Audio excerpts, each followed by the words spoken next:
welcome to Ask a Reporter for our final one for the term. Yes, woo!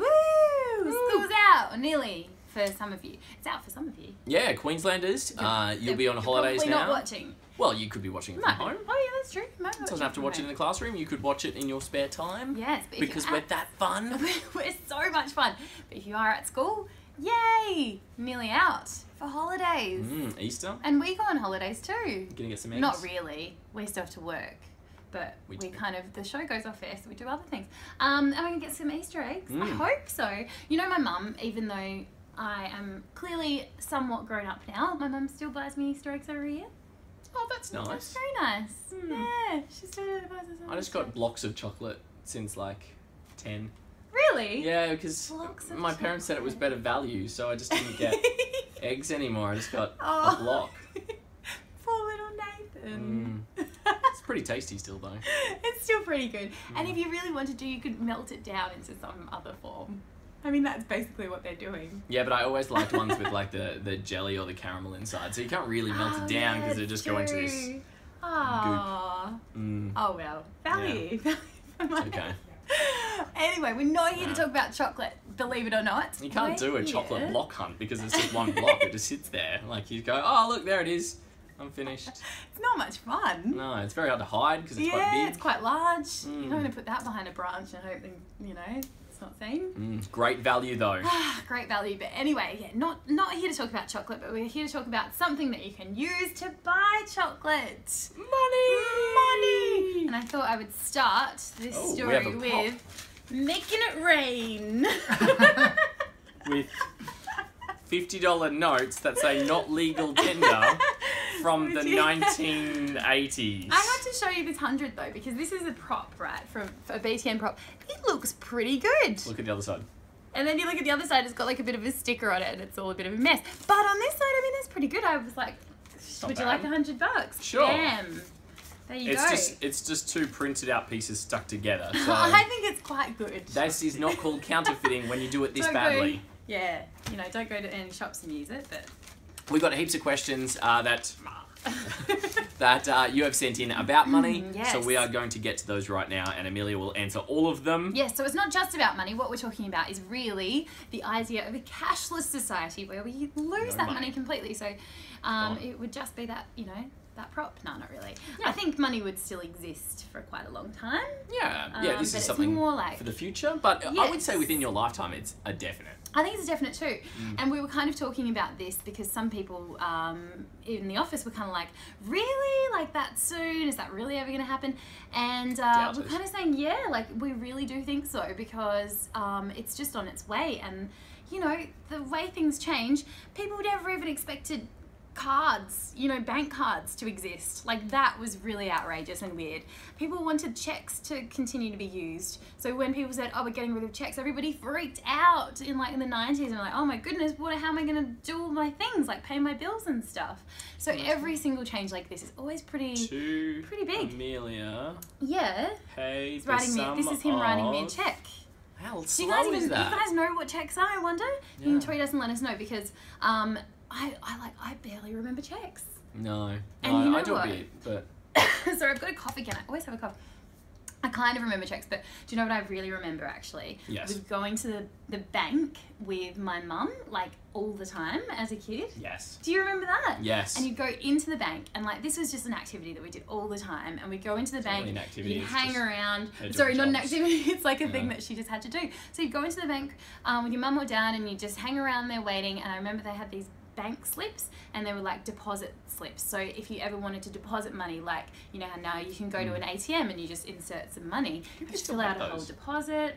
The bank slips, yeah, they probably do exist, but I haven't set foot in a bank in a very long time. No. And I definitely haven't gone into deposit money like that. No. So yeah, so that was like a massive thing, but I remember spending so much time getting those pens which were on like a little chain.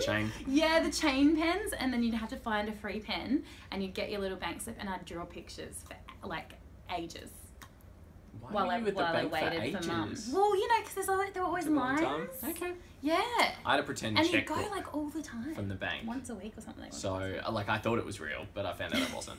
And so I would write checks for things. And clearly they wouldn't clear because they weren't attached to anything. It was just a checkbook. You're just like writing checks left, Yeah, right, center. No wonder they didn't give you a real one. You're just being frivolous with money, Nathan. I know. I would have been in horrible debt. Horrible Lucky debt. it wasn't real. Anyway. First question. Let's get into it. Ramath wants to know, if I use my phone to pay for things, that was one of the things you discussed in your thing, getting rid of even cards and just going to phone pay, just go beep. Yeah. If I use my phone to pay for things, can hackers use this to find out my personal details? Right, yeah, that's a very good question. So, I don't know the complete ins and outs because I'm not a hacker. But... That we know of. If I was, I'd be a white hat hacker. Refer to previous BTN stories to find out what that is. Danielle will tweet the story. I'm sorry. But no, that's a really good question. I think that that is sort of a big issue that people are kind of worried about when it comes to getting rid of money, or even what we're already doing now, which is just using money a lot less. That's, yeah, the worry is about privacy and about security. But, I mean, I think it's something that they have to consider all the time when it comes to everything online, where you're putting in your personal details, and especially when it comes to money. So I would say it would not be easy for a hacker to get this information. They would have to have lots of details or, other things, I think, to be able to do it. For instance, I mean, I completely have started actually only just in these last few weeks using mobile pay. So I like rarely have cash in my wallet. All the time people hear, like, if we have any raffles or whatever, or competitions where you need to have some change to put in, I never have it, and I always have to borrow from everyone in the office and be like, oh, sorry, I don't have cash, I'll pay you back, because I just don't ever have it. So I always use my card, and then recently I started using mobile pay. Do you use it? No. It's so handy. So you just have your card like on there. So I just need my phone around with me all the time, which I always have anyway. So you go to the shop and that's with this, there is only, we can't talk about them. We can't show or anything, obviously, either. Yeah. But there is only certain people that do that yet. So it's something that is growing over time. Yeah. And so by the time you guys are, 18 or something like that, it's pretty much guaranteed that you're probably not even likely to even either get a card or use it most of the time. So that's You'll just use your phone for everything. Yeah, so that's really the next step. It's not actually just getting rid of cash. It's going to just being like, oh, look, I can just do everything with my phone. Beep, beep. So yeah, that's really something interesting. But like Nathan said, it is only something that is accessible to a certain amount of people, who are with certain banks or whatever. So these are some of the hurdles that have to be leapt over to get to us being able to go without any cash. Yes. Audrey wants to know, in the near future, what will happen to people who only want to use cash? If you're one of those people that like getting your cash and stuffing it under the mattress for safety, what happens then? So this is not me. This is the opposite of me. So somebody who really likes having cash, which there are like so many people who are like that. So especially older generations, I have been only just like teaching my mum how to use mobile banking, because she would still always just like go and get cash out and stuff. So she's just taken that up, and she's doing pretty well with it. But then there are people who are definitely much older than my mum, and they would really struggle with this. So I guess that's just part of the discussion again, and something that these, the Reserve Bank of Australia and all of the banks around the world need to kind of discuss, is how you can help people who rely on cash to really take that step forward. And it involves a lot of technology, and that's really the key. So it's hard, but if you think about it, if this was going to happen further down the line than some predict, not in the next 3 years or something, then that means as generations go on, we all now, start to know technology. And so, the next generation in a few decades of grandparents, they'll know how to use technology anyway, so it won't be as difficult. But there are, discussions like about how you could maybe have some kind of education seminars or something, more information out there that you would have to get to people who don't know how to use technology, and offer to those people and who struggle without cash. I think a lot of those older people often just fear, because they don't know it. Yeah, they just fear the security of it because they're not comfortable with it. They're not familiar with it. So that will change over time as they start trialing it and go, oh, okay, that bad things don't happen if I the world doesn't end digital money. Use a card. Well, I'm sure they use cards, don't they? Then you have to use a card, wouldn't you? I'd say so, yeah. Because you can still go to the bank and get money out, can't you? But it would be hard. But yes, anyway, so, Rameth also wants to know, if we go completely cashless, what will happen to notes and coins we have now? Yeah, we've got them sitting around everywhere. So many.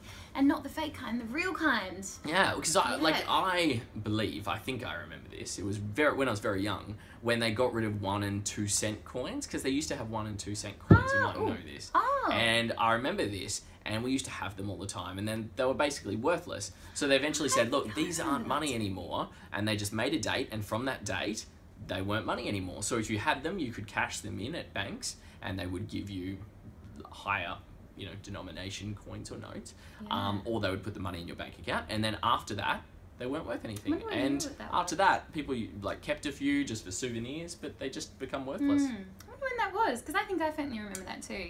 Late I remember them being 80s. Around. Oh, okay, no, I was late 80s, early 90s. Wasn't alive somewhere yet. around there. But look, you still saw them around. I don't know, as a kid, I just remember seeing 1 and 2 cent coins and stuff. Pretend money. So yeah, it's amazing, how these changes happen, and at first it all seems like the weirdest, craziest thing in the world, but then once it starts to actually move forward, I was actually comparing it to the sort of transition between, for instance, how we used to have a big reliance on CDs. CDs were like everything. Before that, it was floppy disks. I remember I worked at a video store, and a video store, and we actually had videos. If anyone knows videos, VHS tapes, and I remember that was what we had when I first started working at this video store. And you had to rewind them before you took them back. Yeah, it was so weird, and it had just started to transition to DVDs, and everyone in the store was like, "Oh, this will never last. This is so stupid that it gets scratched." It was the weirdest thing now to think back on. Yeah, and now it's weird to even think of DVDs. Yeah, and now it's weird to think of DVDs too. When was the last time you guys watched a DVD? Yeah, so these things seem really strange, but when you actually get down to it, it's all pretty plausible. You know the thing I find really weird about these is you could literally have, when they do decide to get rid of money, which is a long way away, you could have a $100 note, and one day it'd be worth $100, and then the next day it would be literally worth nothing. Yeah, see, they would have to have some kind of transition period where you're able to go and hand in that money, which has happened in many countries before, where these denominations have disappeared and become nothing. So and they're often high denominations. Yeah. So this actually recently happened in India. They just got rid of different denominations of notes. There was a bit of chaos there because of that. But it's also happened in places like all Sweden. Through Europe when they went to the Euro. Yes, all through Europe when they went to the Euro. And Sweden. Now, Sweden is really particularly interesting. I don't think I got to mention it in my story. Tell me the story. I don't know this. Yeah, so Sweden actually wants to be, and seems to be set to be, the first country in the world to completely become a cashless society. Sweden. So they're on track more than any other country for various reasons. So they've just started phasing out money more so than anywhere else. So lots of places, in a way similar to Australia, don't accept cash for things. So getting on a bus, getting on a train, lots of places where you buy things, just shops and stuff, they don't accept cash anymore. And they actually got rid of their krona, their highest krona, or not, I think it was their highest note, just recently. And they wiped that out. And instead of everybody going, okay, so say it's the equivalent of 100 and a 50. Oh, okay, well, there's no 100 now, so I'll start using my 50s more. People just kind of stopped using the next denomination down as well. And so they just started using cash less. And it wasn't even a problem at all. So, they're really on track, and they're using a lot of mobile transfers. They're using a lot of mobile pay stuff, like I was talking about before. So they look like, if you wanna see it happen, watch Sweden, because they're probably going to be the country that's going to do it first. Fun fact: Australian polymer banknotes are recyclable. There you go. We just got a fun fact from our secret little bird that sits off to the side. So apparently Australian polymer plastic banknotes that we have are actually recyclable. Oh, that'll be handy. So that's very handy, because I mean, if you were going to get rid of it all, what are you going to do with it? Yeah. At least you could recycle it. Don't hurt the environment. That's nice. Yeah. Yuki wants to know, is cash still being made? Yeah, absolutely. Yeah, all the time, absolutely. So like I was saying, in some places the denominations are changing, so you don't have all of the notes that you used to have, and some of those notes will stop being made, or those coins will stop being made. But yeah, absolutely, you guys might remember that, or have noticed, even if you didn't see the story, that we now have different $5 notes. So we have brand new ones. So that was just the other day. So there's all these things happening, and there's going to bring in a new $10 Australian note soon. Yeah, they're replacing them all. Yeah. So yeah, absolutely. So they obviously think that. So they value that money. Yeah, those notes. They're very nice looking. Though. Yes, they are very nice looking. Really like them. But yeah, it is interesting because that's a good question. It's like, well, if the plan is to completely lose money, then why are you bringing in new notes all of a sudden? So I think it's, I don't know when it's really going to happen. Take a while. Lots of experts do predict it'll be within the next few years, but that does seem so soon. But like I said, these things sometimes happen quite quickly, so you never know. Jesse wants to know, how will kids be able to use money if they don't have a phone, or I suppose, Jesse didn't say this, but a bank account. A bank account or a bank card. What happens to your pocket money? There are a few questions from you guys about this. I thought that was a really interesting one because it hadn't really occurred to me. Strangely, that yeah, of course, there would have to be some system. I don't know for sure, but they would definitely have to work it out. I don't know. What do you think? Maybe there would be some kind of system where you could have a card or something which would be controlled by your parents, or they could put money into it for you. I would say you would just get a card, and then your parents would transfer your pocket money into the card. Into the card. Really? Yeah. Or then eventually, onto, if you don't have a phone, then maybe you'll have a chip in your hand and you'll just go beep, beep. Yeah, okay, so this is actually, that's a really fun one too, right? See, I don't want that. That freaks me out. I don't know about you guys, but this freaks me out. So, again, Sweden. Telling you, watch Sweden. So, a Swedish company has started, I think this was in the BTN show this week, was it? Oh, I can't remember. Like in Twin? Don't know. But anyway. Yes. Was it? I think it was. So you guys might have heard a little bit about this. So, a Swedish company has started offering its employees a chip in their hands to be inserted into their hands with a syringe. So tiny chip, as you can imagine if it fits in a syringe. Still would hurt. Sort of like, your flu injection or something. Yes, it's give you a bit of a sting probably. But basically that chip can be used for like more than just paying for things. So they can go down to the cafe downstairs apparently and just go and buy some food and swipe their chip or however it works. And then at the same time though, they can unlock doors. They can turn things on and off. It's crazy. And so it's like you're actually able to control all this stuff just from your hands, from your body. Yeah, it's not even super future technology or anything like that. We could do that now. It's just that most people don't want to put a chip in their hands with a syringe, but I would do it. Would you really? Yeah, I would do it straight away, if right the here, right now. If the ABC's going to start offering that, look, if someone wants to do it to me, I will get a chip in my hands. You have it on record. It'd be cool. I feel like a part robot. It'd be fantastic. I don't know about that. It freaks me out a little. I don't know why, because I know it would be so small, but it's like when you think about it, you hear this chip and you imagine like this big. I would like it to go beep beep. I want it to beep when I put it on things. That's one of the stipulations. Yeah, I want people to know it's there. It if it beeps. Oh, if it had like a little light on it, also you could have like a little flashing light there. That's really creepy. Cool. What about on your forehead? Yeah, and you'd have to go like this every time you pay. Or they just have a barcode scanner. Oh, they could scan your head, but that seems inconvenient. It's very inconvenient. And probably works best.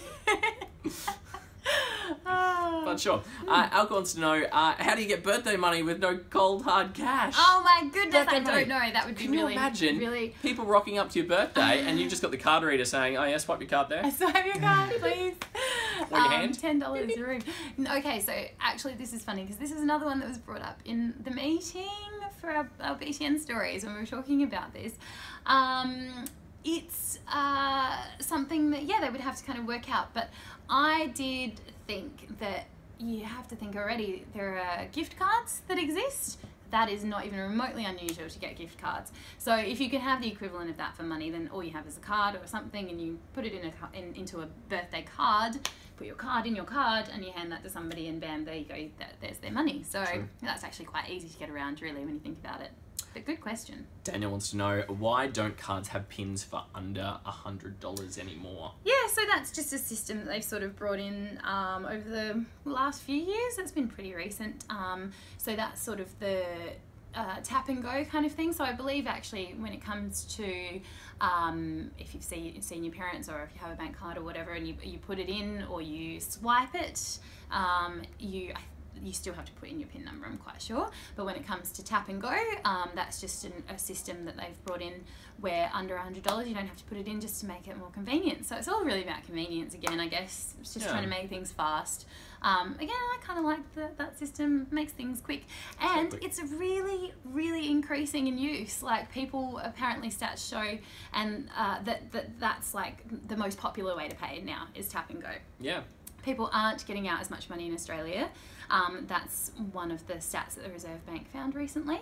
And that is one of the biggest reasons that they've started, they're planning to release this new payment plan, which I mentioned in my story.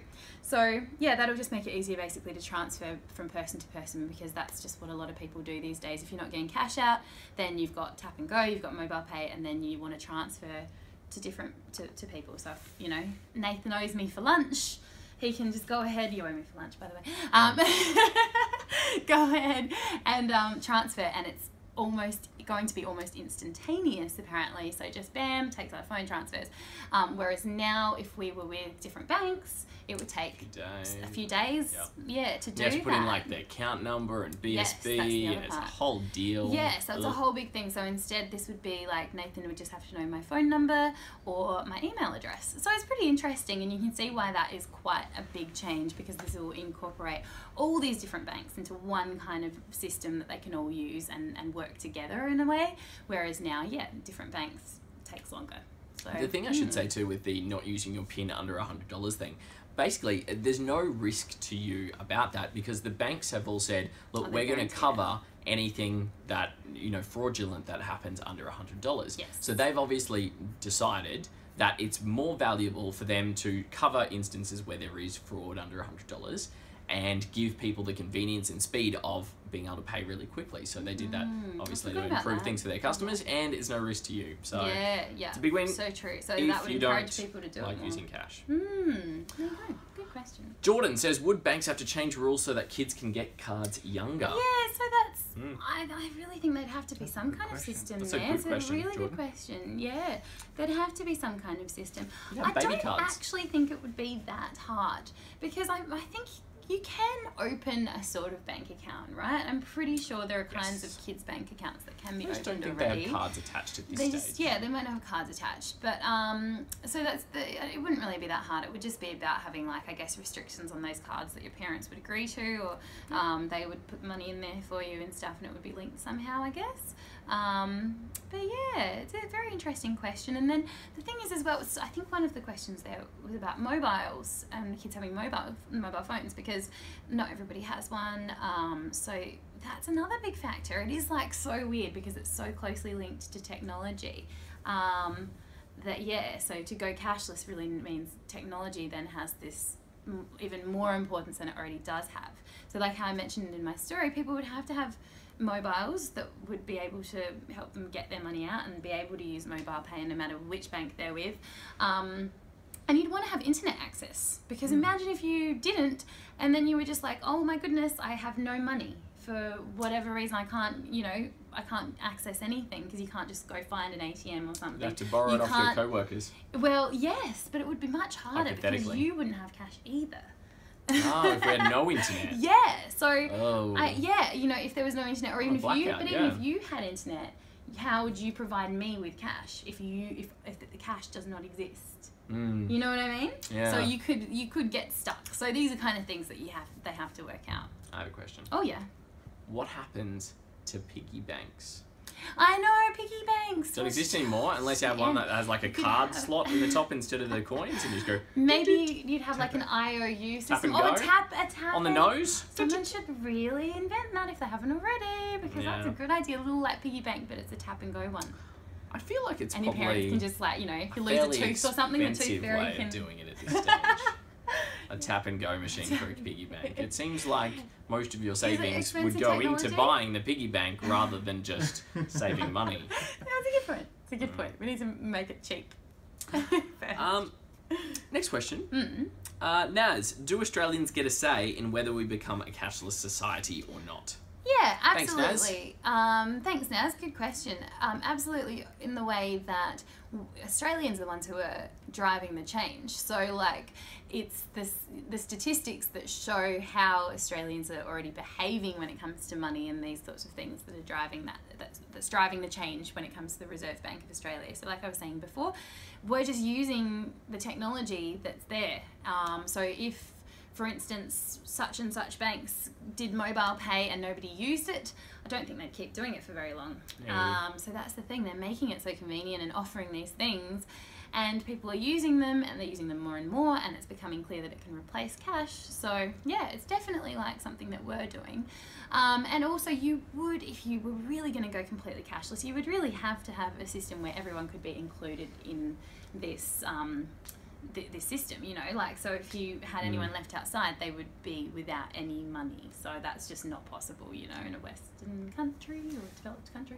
One thing I would like to bring up, there are people that say that the reason why people are, you know, some businesses and things like that are so keen for us to stop using cash and start using card is, one, obviously convenience. It's you know, very easy for them. They don't have to have lots of money on the premises, things like that. But there is some studies that say that we're more likely to spend more money in a shop if we don't have to hand over the cash for it. Yes, because you're more likely to lose track of how much you've spent if you don't have it in your wallet and you're losing it. Okay, but the thing is that they're also saying that it's easier to track your spending. So, for instance, I mean, I completely do agree. Actually, the whole idea is that, and studies do show that things like when we went from cash to bank cards, for instance, people did tend to spend more because it was easier when it came to bank cards. So you are more likely, to spend more, but at the same time you can also kind of keep track of what you're spending more. So I feel like when I have cash, it just suddenly goes, and I'm like, where did that go? Because I'm just kind of taking it out and I go, oh, well, it's just this or that. Whereas a bank card, I feel like I might think a little bit more like, oh, do I need to get this thing? But that's just me, so I don't know. It's very personal. But so either way, and you can, you know, you can look at stuff as well, and see what you've spent your money on. Whereas with cash, like it's gone, and you're like, what did I buy again? Buy cash. So this is actually another thing. So with that tracking sort of thing, there's a kind of a good and a bad side to that as well. So some people say they don't actually like the fact that if everything, all money was all online and all mobile stuff, then it could all be tracked. And so that hypothetically would mean that, say, the government or these, you know, banks could see what you're doing all the time and could have maybe, some say, maybe more control over things. You know, if you had somebody who they thought was a terrorist, you could maybe shut down their account or something, but, you know, that might not be a great thing. So that's another kind of debate. It's like, how much control over this kind of system is there then if everything is online and everything is tracked and they can hypothetically see everything you're doing? So it could be good so in kind of freedom emergency situations, but it could be bad for that, you know, personal. And even if you're not doing anything wrong, you might just not particularly want someone somewhere to be able to see every single thing you're doing. But I argue that, I mean, that's kind of happening already, because you do have everything, like I was saying, kind of tracked on there. The other thing about that tracking is that when it comes to something like avoiding paying taxes, that's where that's also actually quite handy, because it means that you can see whether what someone's earned and what somebody is, you know, how much money they have coming into their account and out of their account, and so people can't be as dodgy. So that could be a good thing. Cool. Yeah. Last question. We're already over time. Are we? I talked for too long. I'm sorry. So exciting. Oh, no. The topic of money. Last question, though. We'll answer it very quickly, and then we'll say goodbye for Easter. Guys. Jack wants to know, how will kids pay for things at canteen if they're not allowed credit cards or phones at school? Man. Canteen. I love the canteen. You know what? It would just be... Good point. I wonder if you could still buy things really cheaply. Like, you know how you want to... I guess you could, right? Because I used to be able to buy, like, really cheap things if you went down to the deli and you wanted, like, something to eat. But if there's no cash... Things would be cheap. So if there's no cash, do you reckon they'd up the prices? Or would they just make it okay for you to tap 20 cents or something? I think you just need to have card readers at school. Yeah. They need to change the rules. There's no way around it. If there's no money, that's what they got to do. There you go. A library card, but a canteen card. Oh, yeah, a canteen card instead of a library card. You could have a library card you can also buy food on. Idea. And then they just send a bill to your parents. Yeah, yeah. So at the end of the month, your parents go, "What did you buy at the canteen?" Or, beep, beep, your hand tip. Oh, the hand. Beep. Yeah. Write in, let us know if you would be happy to use your... Beep, Wait. beep. Oh, well, that was the sound. It was a bit late, but it was fun. Got there. Write in, let us know if you would be happy to use your hand as a chip reader and join my little chip reader appreciation society. That is all the time we have for. Thank you very much for sending your messages. There's rain coming down. So remember, we're away for Easter and we'll see you after the holidays. See ya. Happy Easter. Bye. Bye.